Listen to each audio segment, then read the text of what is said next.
Ensuite,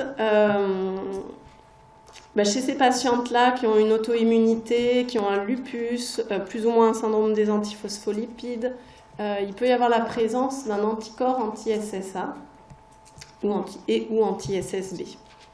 Donc là, ça va surtout être un problème et une surveillance pour l'enfant. Pour la maman, en général, ça pose pas vraiment de problème, c'est pas le souci. Mais cet anticorps chez l'enfant peut être responsable d'un lupus néonatal, qui est lié au passage transplacentaire des anticorps anti-SSA ou anti-SSB, et qui va se manifester principalement au niveau de la peau, et ça peut être également au niveau hématologique, au niveau du foie ou encore au niveau cardiaque. Finalement, ce terme de lupus néonatal n'est pas vraiment bien approprié parce que les mamans souvent vont dire mais mon enfant a un lupus, ou non, c'est vraiment en fait ce terme est utilisé parce qu'il ressemble, c'est des lésions cutanées qui vont ressembler au lupus subaigu. C'est lié à l'anticorps anti-SSA qui va donner en fait des lésions ovalaires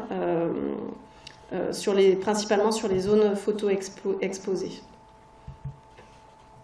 Donc là c'est sur le tronc, mais vous voyez souvent en périorbitaire, petites lésions qui la plupart du temps disparaissent au bout de 6 mois sans séquelles.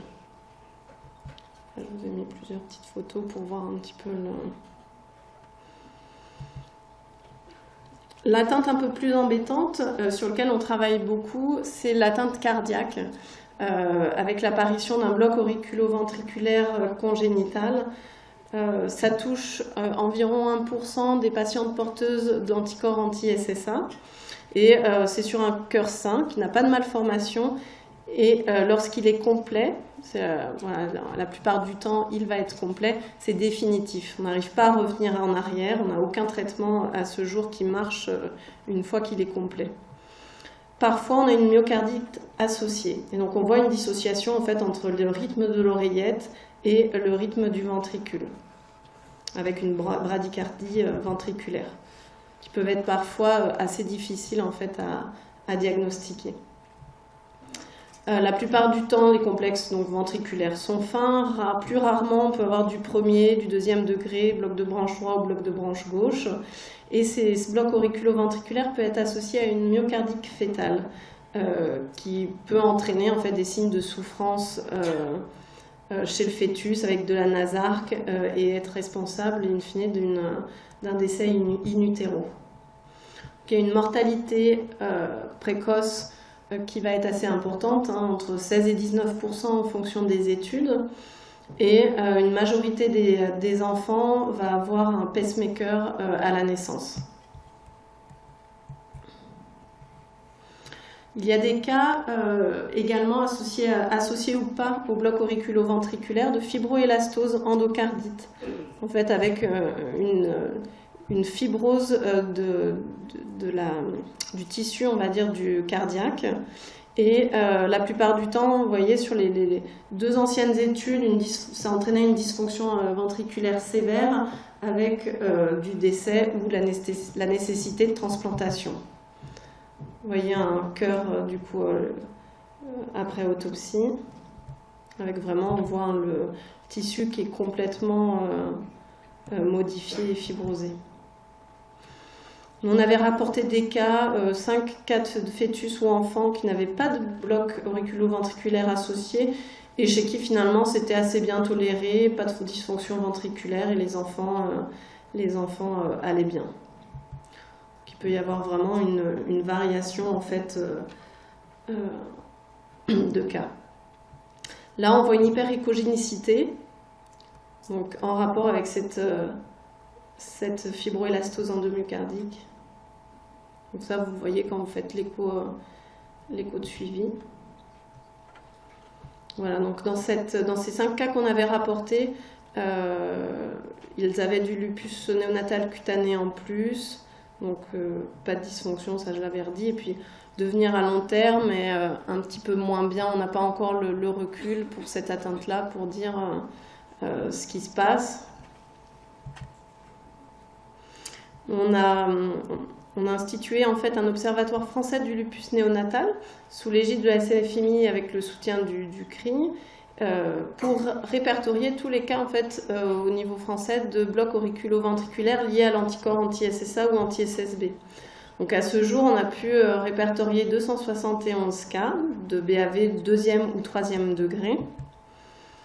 On a pu donc initialement décrire tous ces cas, puis après, une fois qu'on avait fait une étude assez descriptive, on s'est rendu compte qu'il y avait des complications juste après l'accouchement, puis aussi des bébés, enfin des enfants qui allaient grandir. Au début, tout se passe bien, et puis on va constater des complications plus tard, en fait, dans leur croissance, jusqu'à qui peuvent être sévères et cardiomyopathie pouvant entraîner le décès. On a regardé si les traitements marchaient.